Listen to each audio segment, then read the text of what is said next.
While 7 months pregnant, I collapsed at a family dinner. My husband, following his mother's counsel, declined to summon an ambulance. His mother declared, "Don't son, don't call. She's pretending." I woke up finding myself alone in a hospital room.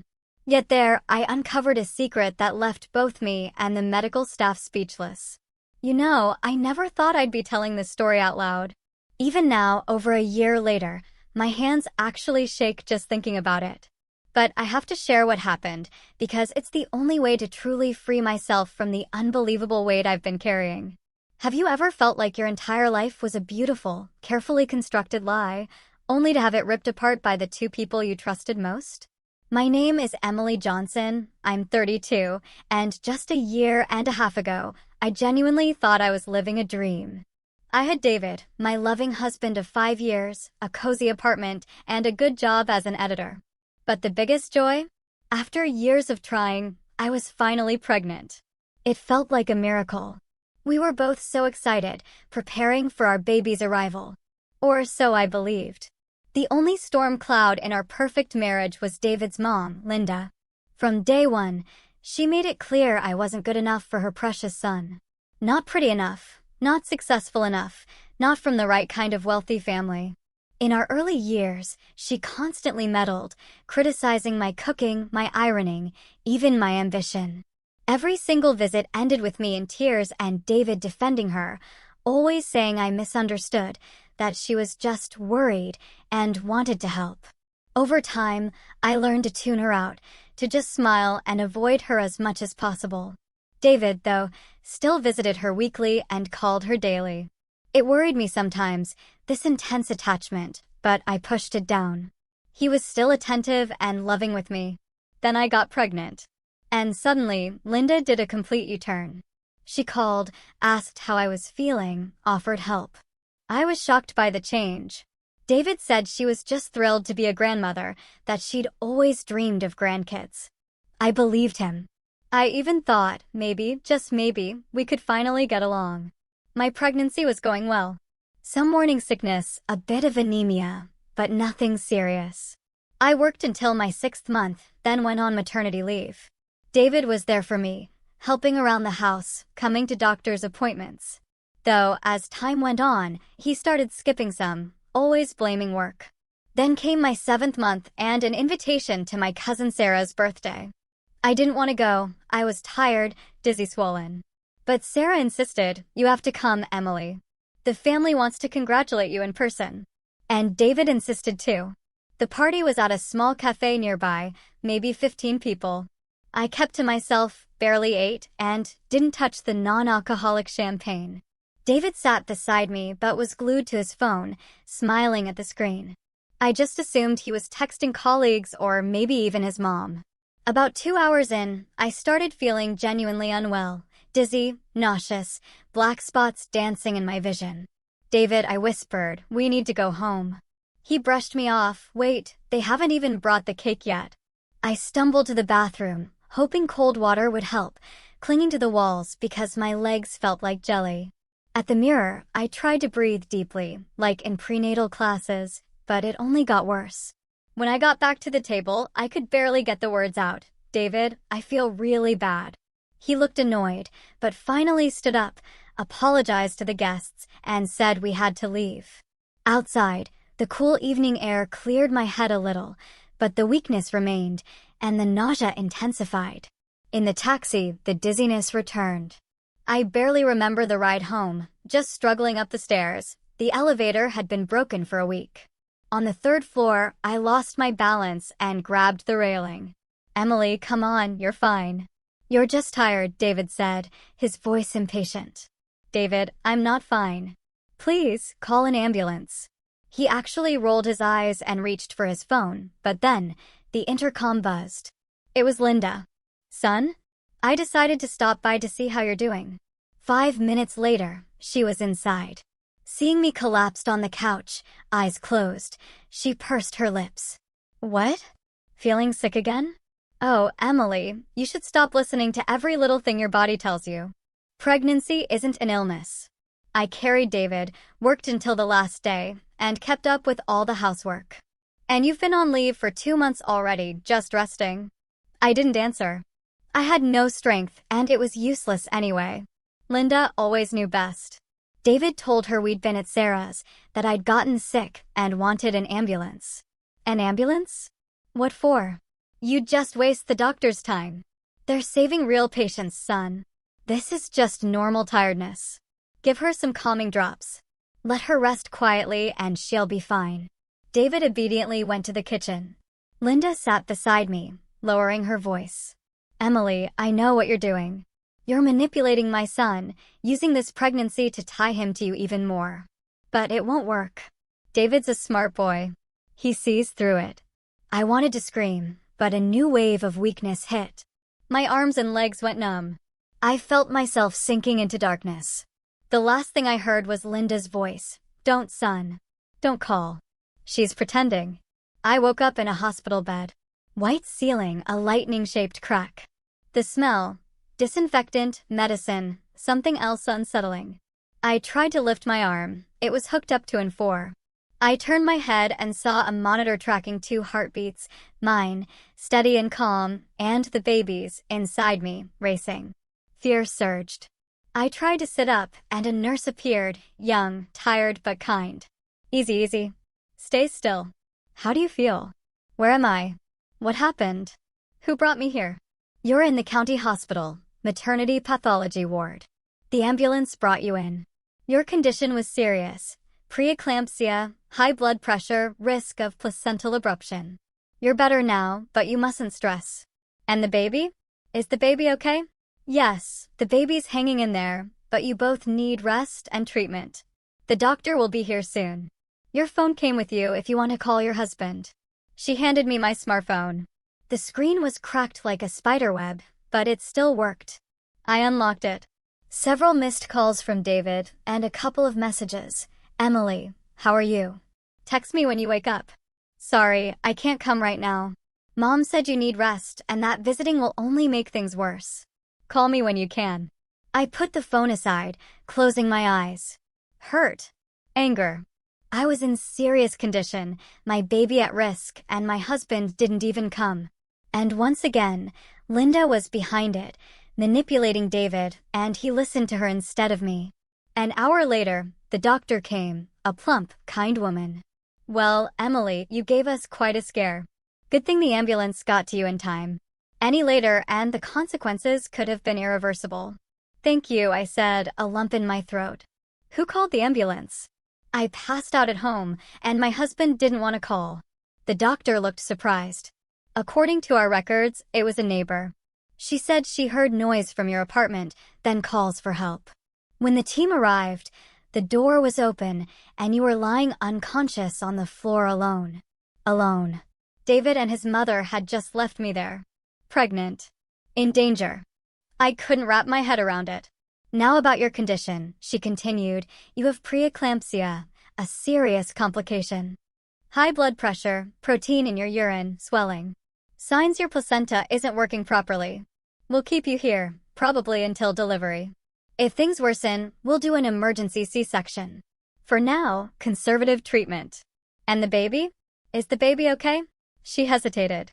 The baby's holding on, but there are signs of fetal hypoxia. Not enough oxygen. We're doing everything we can, but you need to be ready for a long hospital stay. No stress. No nerves. I nodded, fighting back tears. She explained the treatment, then paused, sitting on the edge of the bed. Emily, I didn't want to tell you right away, but you need to know. When we did the ultrasound, we saw something unusual. You're carrying 2 babies. Twins. I gasped. But how? Why didn't anyone tell me before? I had regular checkups. It's called a hidden twin, she explained. One fetus can be hidden behind the other, especially if they share the same sac. But that's not all. One of the babies is smaller, behind in development. There are problems with the heartbeat. There's a risk this one might not survive. 2 babies instead of 1, and one of them might die. The news stunned me into silence. Get some rest, Emily. I'll check on you later. She left, leaving me alone with my swirling thoughts and fears. David didn't even know yet. I dialed his number. Long rings. Voicemail. I left a short message. I'm in the hospital. Condition serious. We need to talk.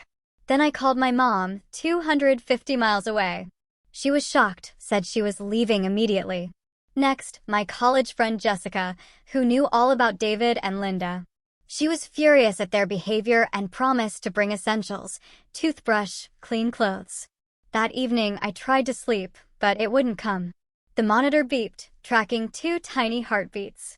One strong, steady. The other weak and uneven. I stroked my belly. Hang in there, babies. Mommy's here. Mommy loves you both. That night, I dreamed I was on a beach, 2 small figures waving on the horizon. I walked toward them, but my feet sank into the sand. Suddenly, one figure began to fade, disappearing. I screamed, reached out, but couldn't save it. I woke in a cold sweat. Dawn was breaking outside. The monitor kept beeping. Then I froze. Only one rhythm. The monitor. There's only one heartbeat. What's happening to my babies? I cried. A nurse rushed in. Calm down, Emily. That happens sometimes. The baby might have just turned. We'll do an ultrasound in the morning. But I couldn't sleep. In the morning, Mom arrived, tired but so relieved to see me. She hugged me, cried, asked questions. I told her about the preeclampsia, the twins, the risks. Don't worry, sweetheart. Everything will be okay. We'll get through this. I'm staying with you, she vowed. And your husband? I'll give him a piece of my mind. Mom, please don't. I can't get stressed. She pressed her lips together but nodded. Soon, the doctor came. The second baby's heartbeat is weak, but it's there. Let's do an ultrasound now. They wheeled me in. Cold gel, the probe, the doctor's tense face. They're both alive, she finally said. The first is developing normally. The second is behind, with blood flow issues, but still fighting. We'll keep monitoring. I exhaled. Both my babies were alive. That was all that mattered. Back in my room, Jessica was waiting. She'd brought everything: clothes, toiletries, water, fruit. Emily, you scared me so much. I didn't sleep all night. The 3 of us, me, Mom, and Jessica, sat talking, making plans. Mom decided to stay in town until the birth. Jessica promised to visit daily. But David? Still didn't show. No calls, no messages. As if I and our babies didn't exist. That evening, after Mom and Jessica left, promising to return, I tried calling him again.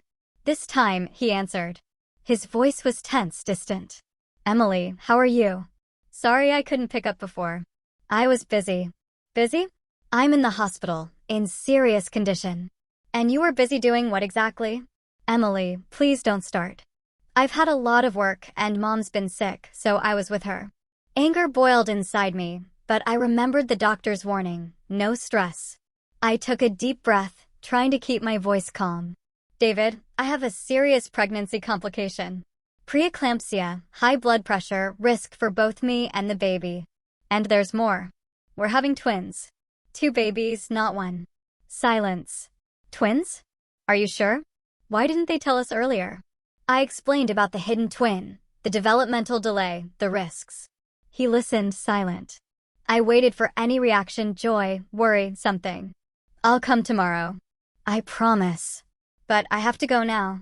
Mom's calling me. And he hung up. I stared at the dark screen. A strange, unsettling feeling grew inside me. Something was just off in his reaction, his words, his tone. That night, the same dream returned. The beach, the 2 figures, one fading. But now I saw the other figure's face. It was David. He stood there, watching our child disappear, indifferent, unmoved. I woke up drained, a pounding headache. My blood pressure had spiked. They had to give me an injection. The doctor was concerned, said if it continued, they'd have to do a C-section, even this early. Risky, but sometimes the only way. During the day, Mom and Jessica came again, bringing fruit and books. Mom told me about her rented room, her plans to help after the birth. Jessica shared office gossip, trying to make me laugh. I smiled, nodded, but my thoughts were elsewhere. Where was David? Why wasn't he here? Why didn't he call? By evening, still no sign of him. No call, no text. The hurt kept building, my throat tight. Mom saw it. Emily, don't think about him now. You can't let yourself get upset. Focus on the babies. But I couldn't stop. My husband, the father of my children, had abandoned me at the hardest moment of my life. The next morning, during rounds, I broke down. I told the doctor everything, all my fears about David.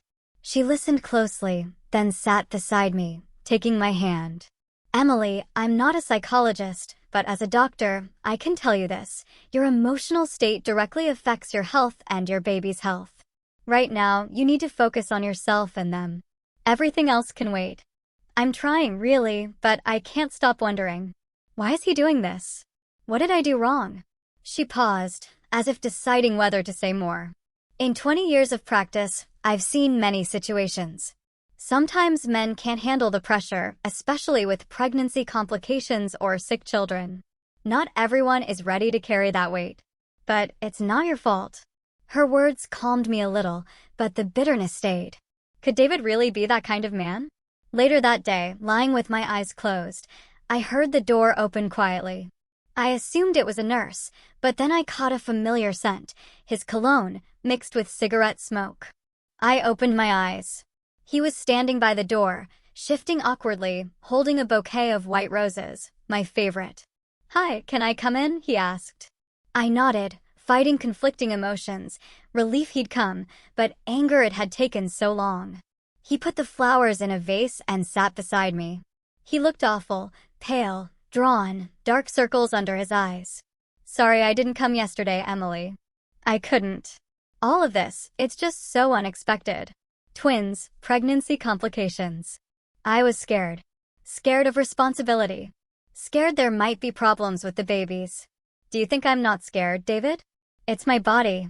Our children are growing inside me. One of them might not survive. I'm in danger too.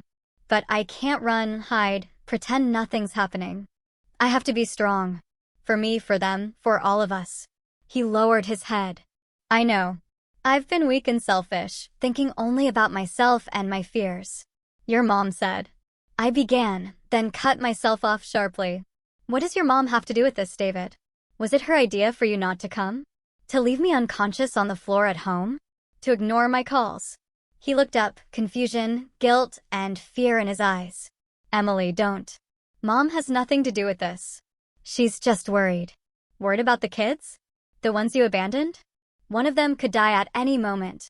The ones you didn't even want to meet, didn't come to the ultrasound to see, didn't hear their heartbeats." I knew I was raising my voice. I knew I shouldn't get upset. But I couldn't stop. Too much had built up. Hurt, fear, disappointment. "Please calm down. I'm here now. Everything will be okay." "Okay. You think it's okay that you showed up 2 days after I was hospitalized? That you left me unconscious? That you listened to your mother instead of your wife?" He stayed silent. Just then, a nurse came in, saw my flushed, angry face, and glanced at the monitor showing my elevated blood pressure. "What's going on here?" "Emily, you can't be getting upset. And you, young man, should probably leave." David stood, gave me a guilty look. "I'll come tomorrow. I promise. And I love you." "Really?" He left, and I was left with the feeling something was unsaid. Something about his words, his behavior, just didn't sit right. The nurse gave me a sedative. "This isn't good, Emily. You have to take care of yourself, for the babies." I nodded. She was right. That evening, Mom came. Seeing the flowers, she pressed her lips together. So, he finally showed up. And what did he say? "Mom, please don't start. I'm having a hard enough time as it is." She softened, hugged me. "Sorry, sweetheart. I'm just so angry at him." "I know. I'm angry too. But right now, the most important thing is the babies, their health, their lives." Mom nodded and changed the subject.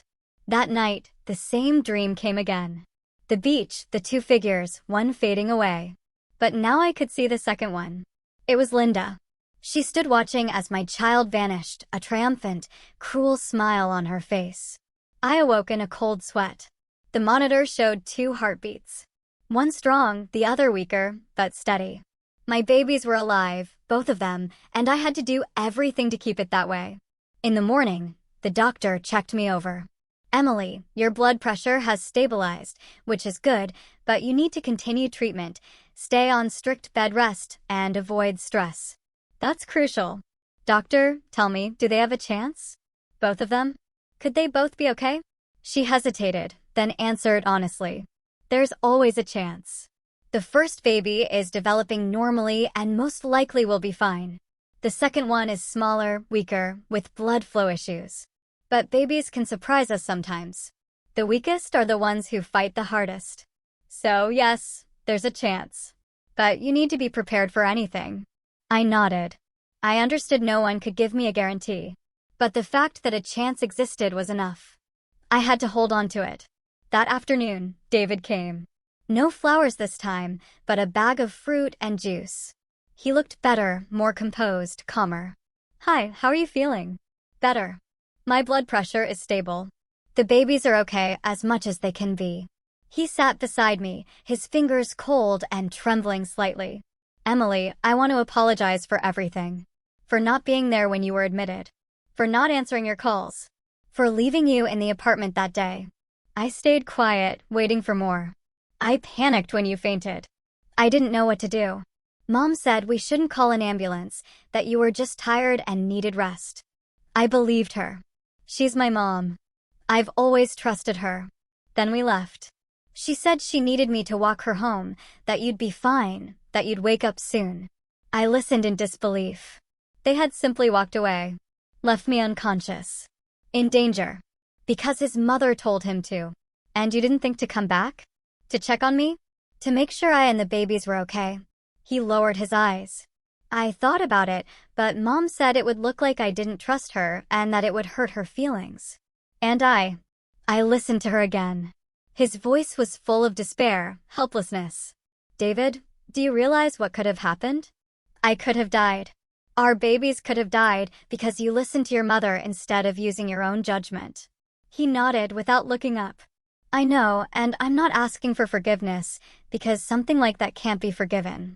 I just want you to know that I understand my guilt and I'll try to change. For you. For the babies. I stared at him, unsure what I felt. Anger? Disappointment? Pity? I don't know if I'll ever be able to forget this. Maybe I can forgive you someday.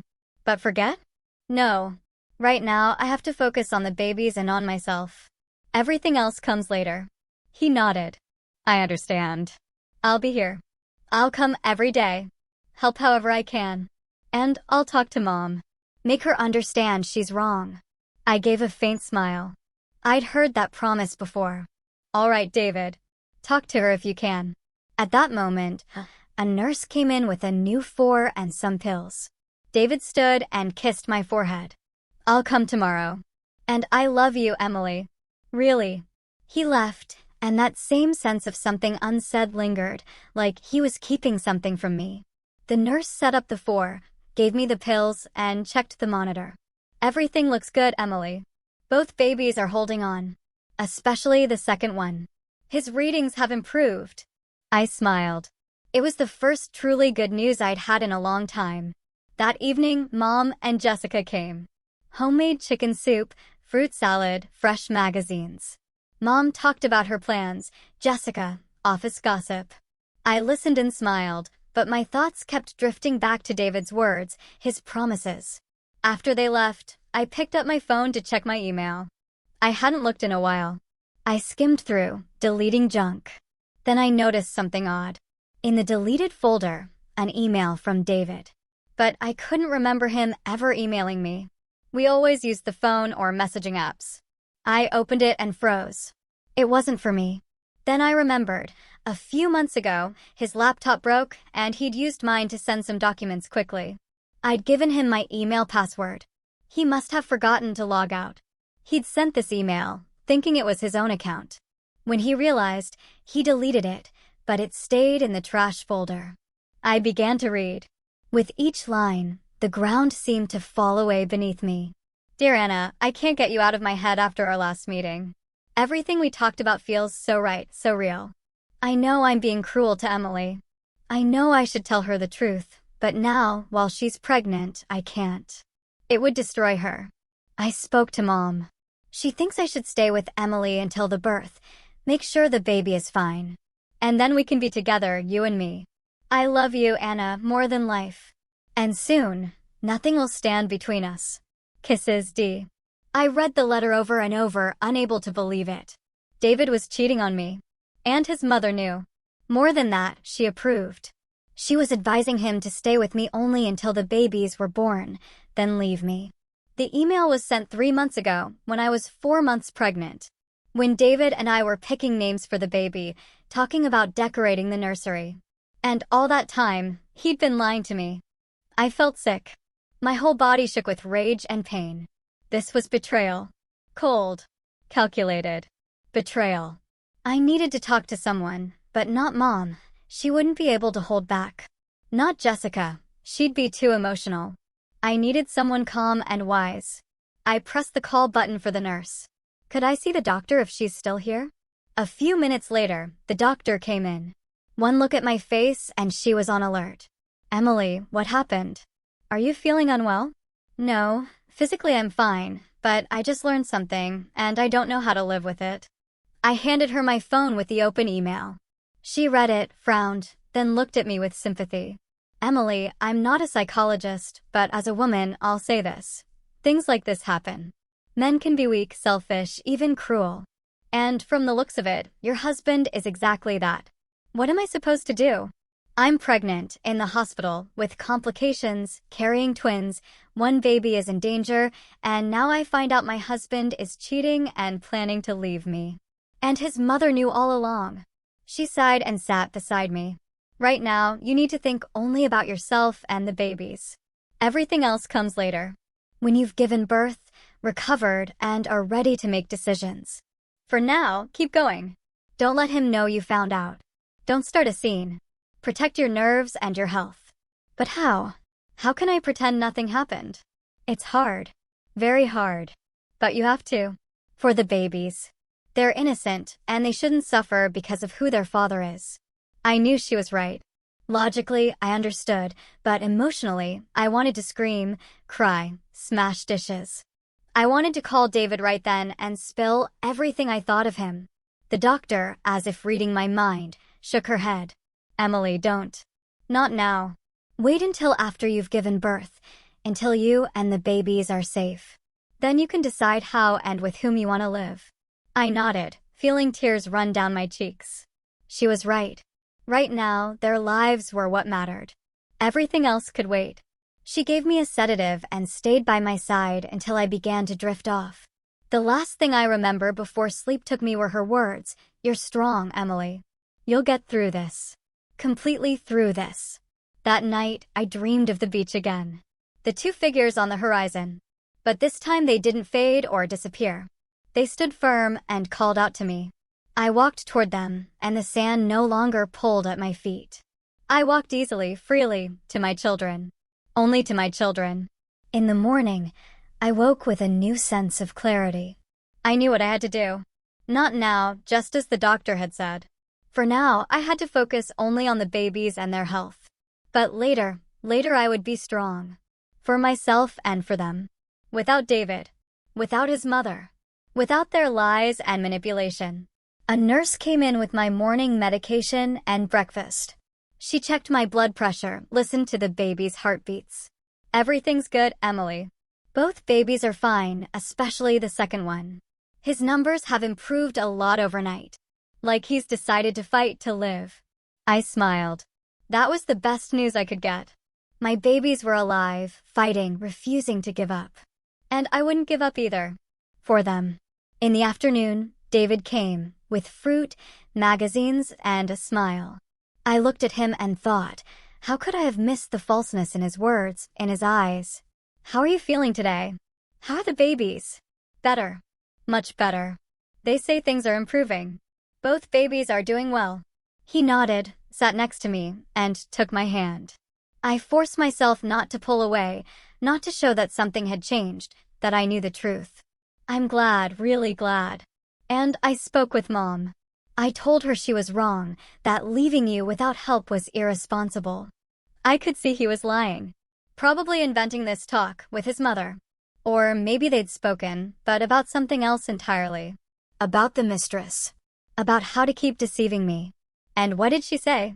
He hesitated. Well, she admitted she overreacted. Said we should have called an ambulance right away, that you can't take risks with pregnant women.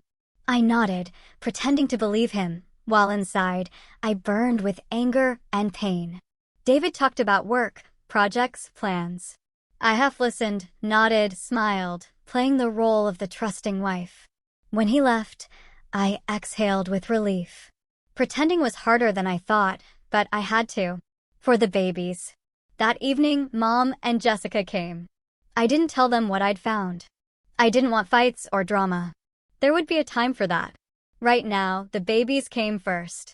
The days in the hospital passed slowly, one like the next. The only bright spots were the visits from Mom, Jessica, and David. Yes, he came every day, just as he promised, bringing fruit, magazines, sometimes flowers, talking about a future I now knew would never happen. The doctor could see my state and sometimes stayed after rounds, telling me stories about women who had been betrayed, but found the strength to live for themselves and their children. One evening after everyone had left, there was a knock at the door. I thought it was the nurse with my medicine, but in the doorway stood a young woman. Pretty, long blonde hair, frightened eyes. Are you Emily? I nodded, not sure who she was. Hi, I'm Anna.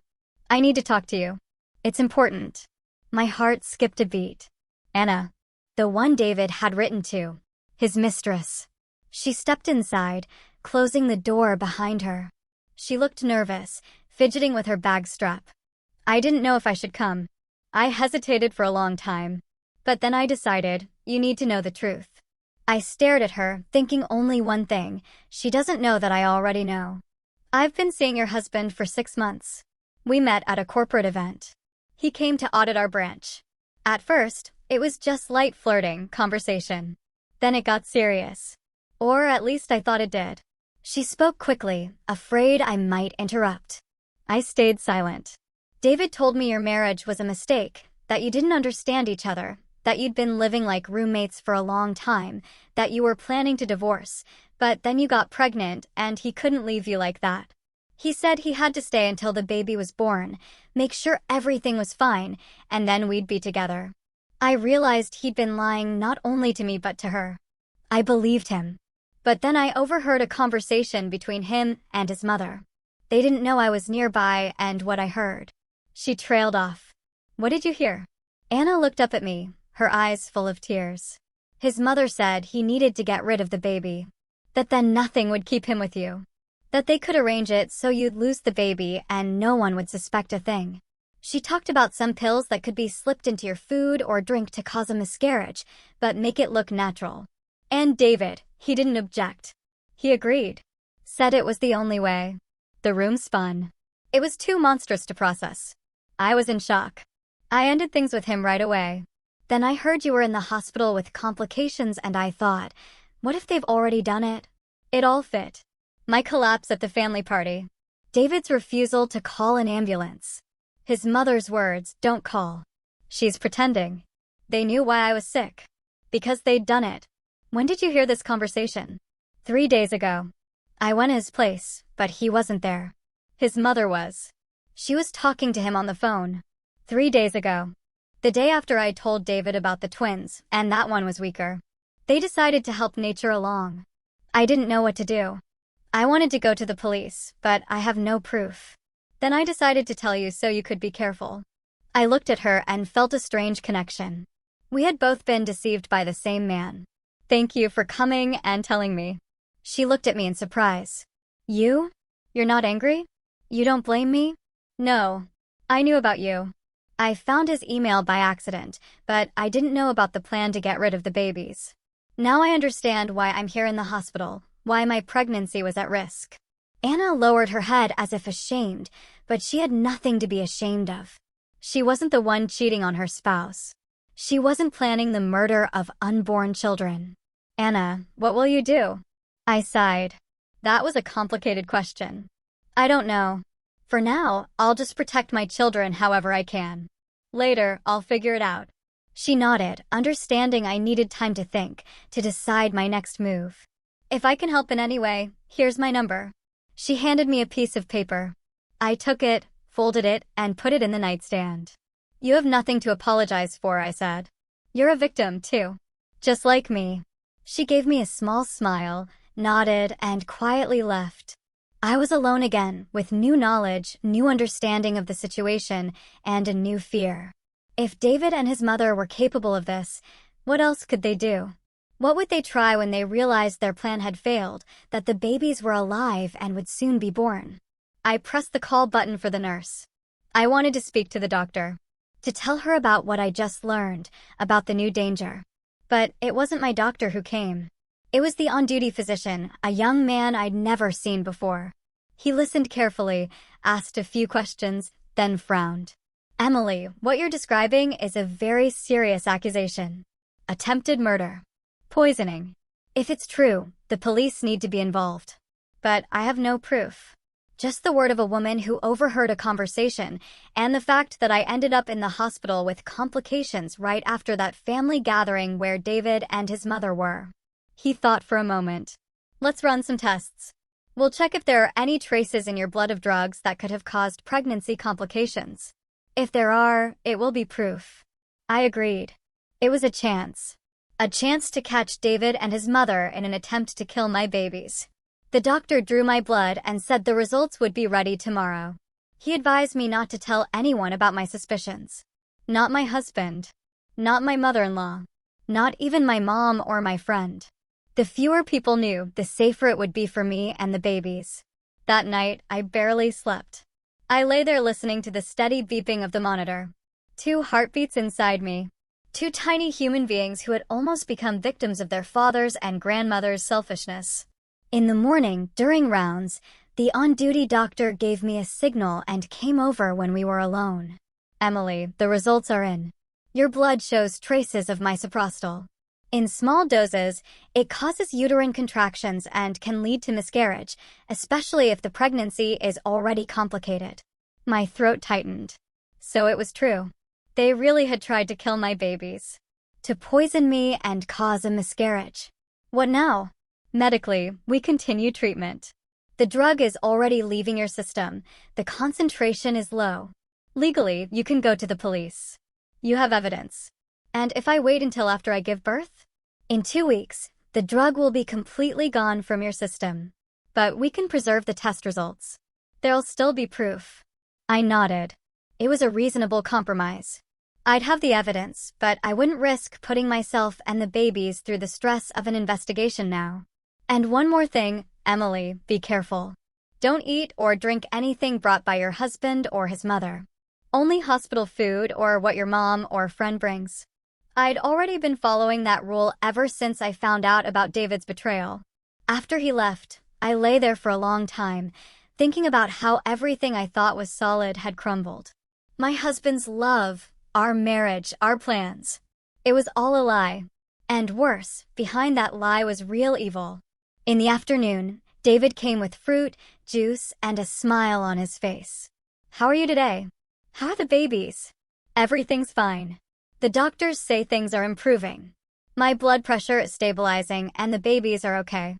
Especially the second one, his numbers are getting better." Something flashed in his eyes. Something that looked like dissatisfaction. That's good. Very good. "So, when will you be discharged?" "I don't know. The doctors say I'll stay until delivery. The risk of relapse is too high." He nodded, almost like that was exactly what he wanted to hear.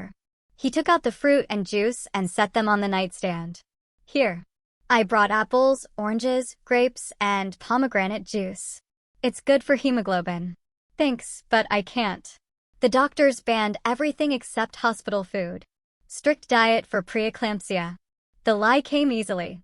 Lies to save my children. "But you ate the fruit I brought before." "Yes, but yesterday my blood pressure spiked after eating grapes.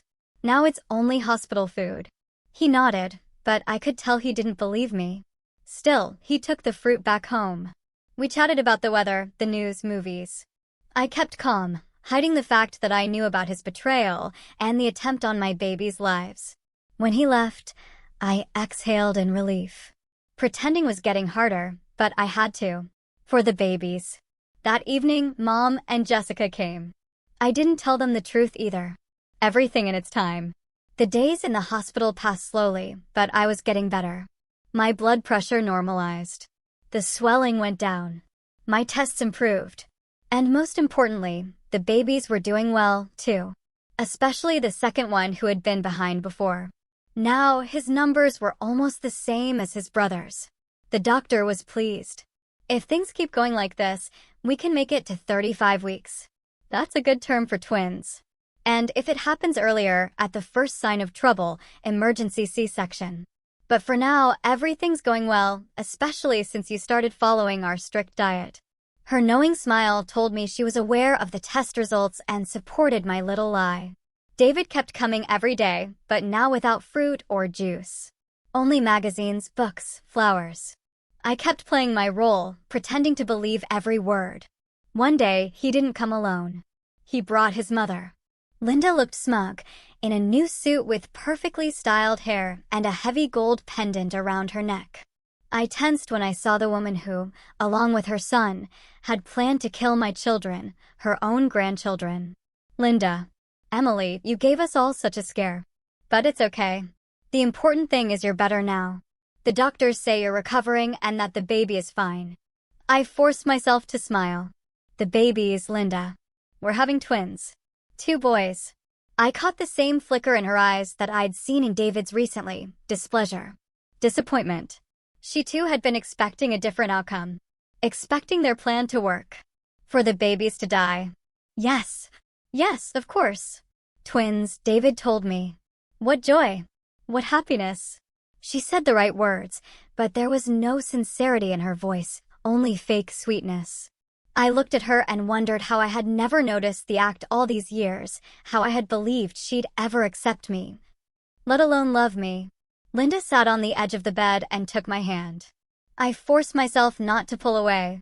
You know, Emily, I've been thinking about the future, about how we'll live after the babies are born. And I've decided you should move in with me. I have a big apartment, 3 bedrooms. It'll be convenient for you, and I'll help with the baby. Twins are a lot to handle alone. I could hardly believe what I was hearing. After everything she'd done, this offer was absurd. Thanks for the offer, Linda, but David and I have already decided we'll stay in our own apartment. My mom will help me. She came here especially and rented a place nearby. Linda pursed her lips. Well, Emily, think about it. Your mom is not a young woman. It'll be hard for her with 2 newborns. My mom is 53, Linda. The same age as you. And she's full of energy. It was a small but sharp jab. Linda gave a strange smile. Yes, of course. I just wanted to help. But if you've already decided. David, who had been silently standing by the window, suddenly spoke up. Mom, Emily's right. We'll be more comfortable in our own apartment. And Emily's mom really wants to help with the grandkids. We can't say no to her. I looked at him surprised. He was siding with me, not his mother, unlike the old David. Linda looked just as surprised, shooting her son a glare full of outrage, but said aloud, well, as you wish. I only wanted to help. I nodded, pretending to believe her, though I knew the real reason for her offer, control. Control over me, the babies, and David. They left half an hour later. Linda irritated, David silent. I was left with the feeling of a small but important victory. That evening, Dr. Reyes came, not on rounds, just to talk. I told her about Linda's visit, her offer, and my refusal. She listened closely. You did the right thing, Emily. Stay away from those people. They're dangerous. I know, but what do I do next? After the babies are born, you have evidence. The test results and a witness, Anna. That's enough to go to the police. And if they deny it, then the question will be, why would a woman who wanted her baby so badly take a drug to end the pregnancy? It's illogical. But the theory that someone slipped it to you without your knowledge makes perfect sense. I nodded. She was right. But it's your decision, Emily. And remember, whatever you decide, I'm on your side. I gave her a grateful smile. That conversation gave me strength. I knew I wasn't alone. There were still many questions. Should I stay with David and pretend I didn't know? Or should I leave and start a new life? It was terrifying, but not as terrifying as living with a man who had tried to kill my children. That night, I dreamed of the ocean again. Two small figures on the horizon grew closer. Two boys, identical as two drops of water, smiling and reaching out to me. I walked toward them easily, freely. In my future, there was no place for David or his mother. In the morning, I woke certain I was making the right choice. I knew I could raise my sons on my own. Love them, protect them, give them everything they needed. Without David. Without his help. Without his love. Weeks passed, and I kept getting better. My blood pressure was normal, the swelling gone, my tests perfect. The babies were equal in development, their heartbeats strong. Dr. Reyes was amazed. In 20 years of practice, I've rarely seen such a fast improvement with preeclampsia, especially with twins. It's almost a miracle. It's not a miracle, I smiled. It's just that my body and my babies are finally free from poison. By the 35th week, I was ready to give birth. The doctors decided on a planned C-section because of the twins and my history of preeclampsia. I agreed. I wanted my boys to be born healthy and strong. The date was set for the following week. David, when he found out, was oddly calm. Mom and Jessica were excited and happy. I hadn't told them about my decision to leave him. All in good time. And then the day came. The day my boys would be born. I woke early, filled with anticipation. Today, I would become the mother of two beautiful, healthy, strong boys. My boys. My future. David arrived early with a huge bouquet of white roses and a nervous smile. I looked at him, thinking, this is the last day. The last day I'll pretend I don't know. That I don't know about his betrayal, about his attempt to kill. The last day of our false, hollow marriage. How are you feeling? Nervous? He asked.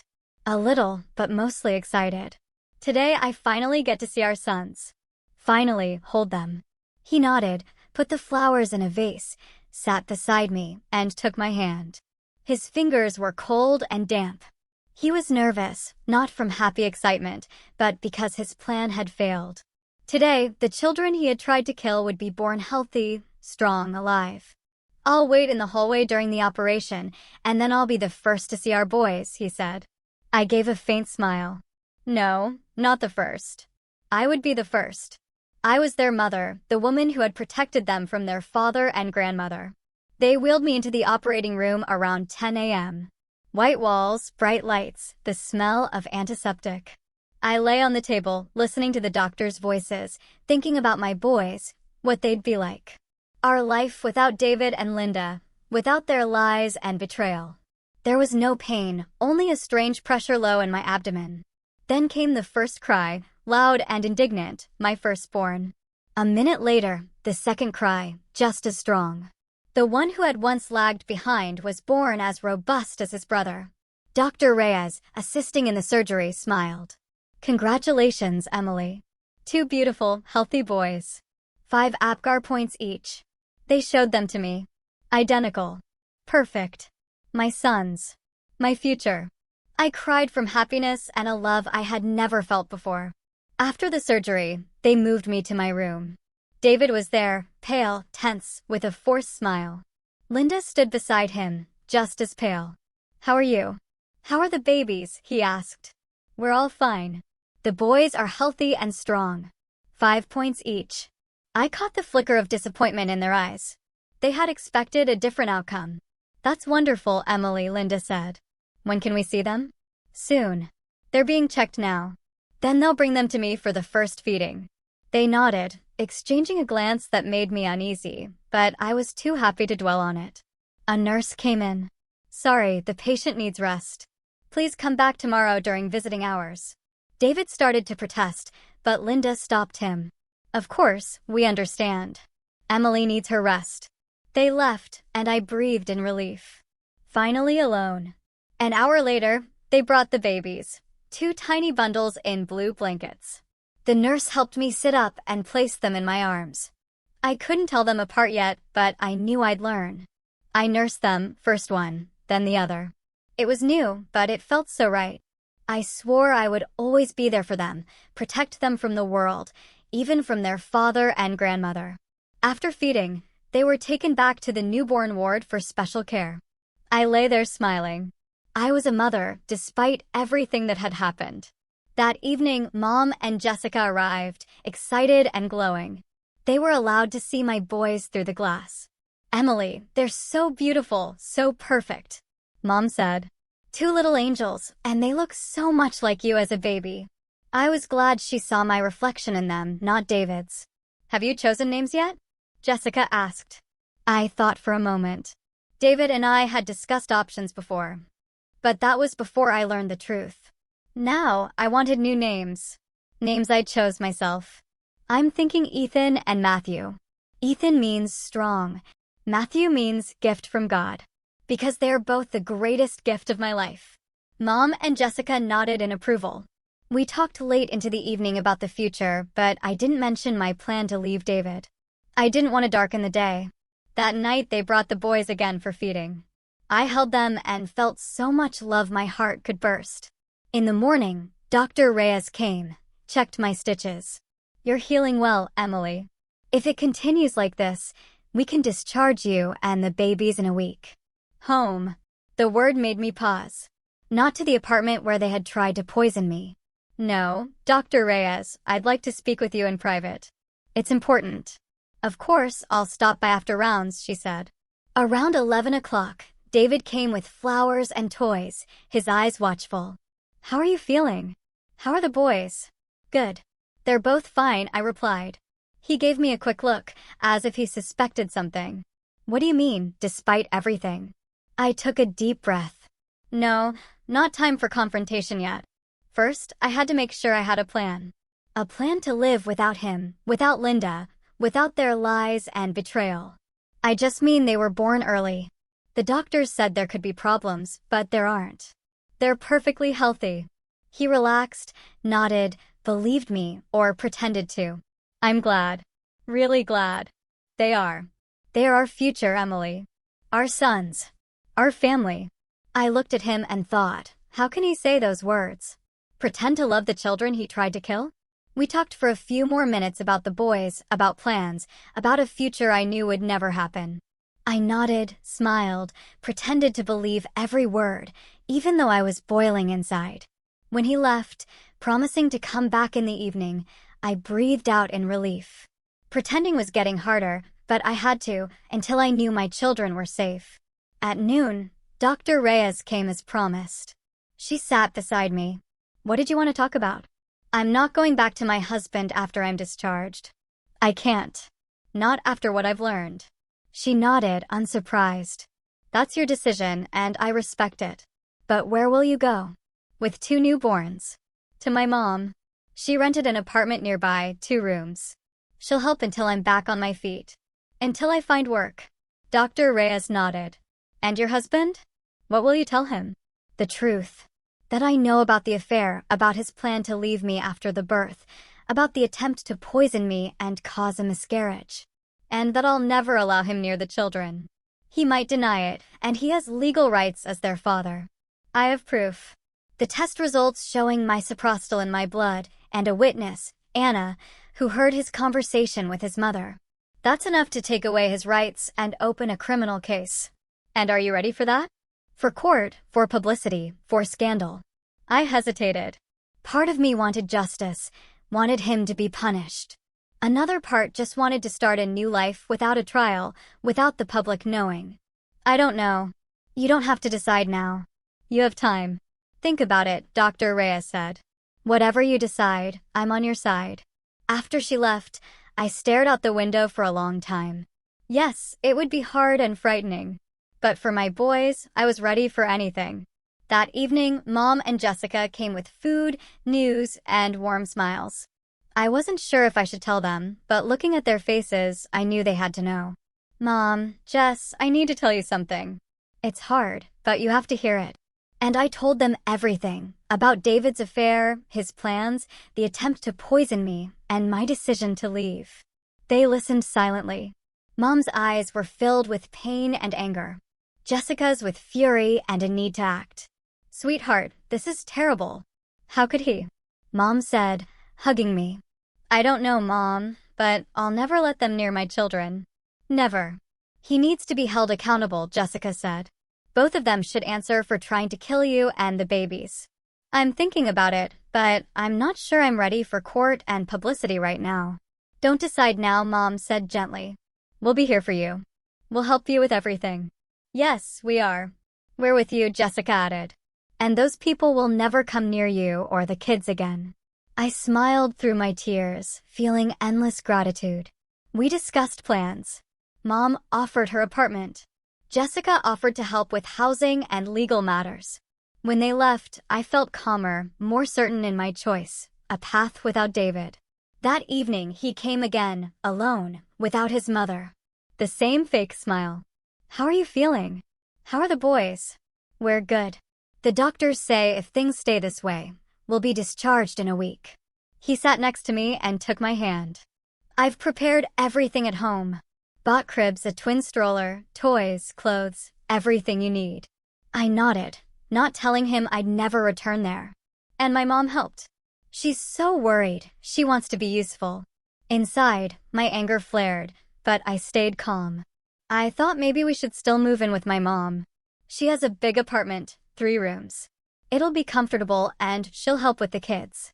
Twins are a lot of work for one person. I stared at him in disbelief. He was still pushing this after everything after I'd already refused. Was it stubbornness, persistence, or part of some new plan I didn't yet know about? No, David, we've already discussed this. We'll stay in our apartment. My mom will help me. She came here for that and rented a place nearby. He frowned, clearly unhappy with my answer. But think about it. My mom has more experience raising children. She raised me alone after my father died. She knows how to take care of kids. And my mom raised me and my brother. She knows how to take care of kids too. And she's free now, not working, and can devote herself completely to her grandkids. David sighed, annoyed by my stubbornness. Fine, have it your way. But if you change your mind, my mom's help is still on the table. I nodded, not saying that I would never change my mind and would never let his mother near my children. He stayed a little longer, talking about work and plans for our future, a future I knew would never exist. I half listened, playing the role of the trusting wife. When he left, I exhaled in relief. One more week. 1 week of pretending. Then I'd be free of him, of Linda, of their lies and evil. The days in the hospital dragged. I recovered from the surgery, learned how to care for the babies. The doctors were pleased with our progress. David came every day. Sometimes Linda came with him, wearing the same fake smile. I smiled back, hiding my hatred. Mom and Jessica also came daily, bringing everything I needed. Mom set up the apartment. Jessica handled paperwork and legal matters. And then the day came. The day I would start my new life without David and his mother. Dr. Reyes examined us, signed the papers. You're good to go, Emily. But the first weeks will be the hardest, especially with twins. Don't hesitate to ask for help. Thank you for everything, Dr. Reyes. I don't know what I would have done without you. You're strong, she said. You'll manage. By 10 a.m., Mom and Jessica arrived with clothes, documents, and a new stroller. We dressed the boys in matching blue jumpsuits, bundled them up, and placed them in the stroller. I'd changed into regular clothes. I felt strange, but also free, ready to start over. Then David walked in, holding a bouquet of white roses, smiling, but with tension in his eyes. He froze when he saw us ready to leave. What's going on? I thought we'd go home together. I called a taxi. I looked at Mom and Jessica. They nodded. David, we need to have a serious talk. He frowned. About what? What happened? I know everything. About your affair with Anna. About your plan to leave me after the birth. About the attempt to poison me to cause a miscarriage. About all the harm you and your mother have done to me and the kids. He paled, stepping back. What are you talking about? This is postpartum depression. Don't lie. I have proof. The test results showing misoprostol in my blood, and a witness, Anna, who heard you talking to Linda about getting rid of the babies. That's enough not just for divorce, but for criminal charges. He stayed silent, not knowing what to say. Mom stepped beside me. Emily and the children are coming with me, and I demand that you don't try to contact them or interfere in their lives. Neither you nor your mother. You can't do this. They're my children. I have rights. Rights? Jessica scoffed. What rights does someone have who tried to kill his own children? You have no rights, neither moral nor legal. David clenched his fists. You can't prove anything. This is all in your head. I can and I will if you don't leave us alone. And then you and your mother will end up in prison for trying to kill me and my children. He looked at me, and I saw fear in his eyes. Real, primal fear of a man who realized he'd been caught, that there was no escape from the consequences. Why, you're bluffing. You have no proof, no witnesses, no one will believe you. I pulled a folder from my bag, the test results and a statement, and every piece of evidence I'd collected over the past 2 weeks with the help of Dr. Reyes, Mom, Jessica, and everyone who stood by me. Here, David. Every detail, every proof, every testimony of what you did. And I will use it if I have to. If you don't leave us alone and try to interfere in our lives. He stayed silent, realizing he had lost, that his plan had failed, and he had no choice but to back down. Fine, Emily, you win. I'll leave you alone. But remember, you're taking a father away from his children. A father who loves them, cares for them, wants to be part of their lives. I gave a bitter smile. He was still lying. Still pretending to care for the children he had tried to kill. Leave, David, and never come back. Neither you nor Linda. Never come near my children again. He stood for another moment, as if he wanted to say something, then turned and walked out. Out of the hospital. Out of our lives. For good. I exhaled, feeling the weight of lies, fear, and pretending lift from my shoulders. A weight I'd carried ever since I learned the truth about David's affair, his plan to leave me, and his attempt to poison me. Mom hugged me tightly. You did it, sweetheart. I'm proud of you. Jessica hugged me, too, holding me in support. The three of us stood together, 3 women ready to protect and love my boys. A few minutes later, we were ready to leave. I looked around the room one last time, the place where I had spent 2 weeks, where my sons were born. We stepped out into the bright spring day. Everything was in bloom. The air filled with the scent of flowers, as if nature itself was welcoming us into a new life. Mom helped settle the babies into the taxi, then sat beside me and took my hand. Home, sweetheart. I nodded, smiling through my tears. Home. To a new life, to new happiness. Without David and his mother. As the taxi pulled away, taking us from the past, I looked at my sleeping sons and promised myself I would always love them, protect them, and do everything for their happiness. A year later, when my boys were already walking and saying their first words, I sat in the kitchen of my mom's apartment, drinking tea and watching her play with her grandsons. She loved them, protected them, and gave them the very best, helping me without hesitation or doubt. I thought about how much I had changed in that year, how much stronger I had become, how I had learned to live without David and his support, starting a new story for my children and me. It had been hard, especially those first months with 2 newborns. But I had made it with the help of Mom, Jessica, and everyone who stood by me. Now I could see with certainty, I was happy. With my sons, my mom, my friends. Without him. Without his mother. Without their lies and betrayal. Sometimes in the evenings, I thought about David, the man I had loved for 5 years, who had betrayed me in the most monstrous way. I didn't know where he was or how he lived. And I didn't want to know. He was part of the past. I had chosen the right path. A path without him. A path of strength, love, and hope. A path where I was happy with my boys. So, what do you think? If you were in my shoes, how would you have handled David and his mother? Let me know in the comments below. I'd really love to hear your thoughts.